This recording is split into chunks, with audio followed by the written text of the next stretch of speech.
Welcome to Siso Cosmetics Hair Color Manufacturing Unit. Our production process starts with the collection of raw materials in sealed barrels. Then these raw materials are processed in automated machines which are controlled and monitored by our experts in R&D team.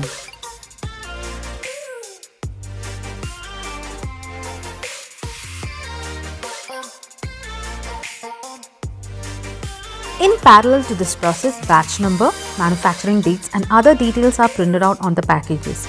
The automated machines fills and packs the products in sachets and bottles.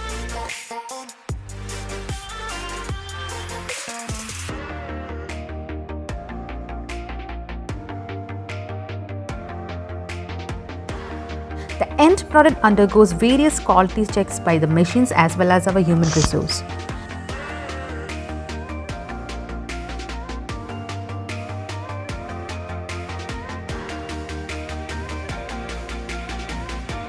And at the final stage, the finished goods are stored batch-wise in our warehouses and dispatched to the various destinations inside and outside the country.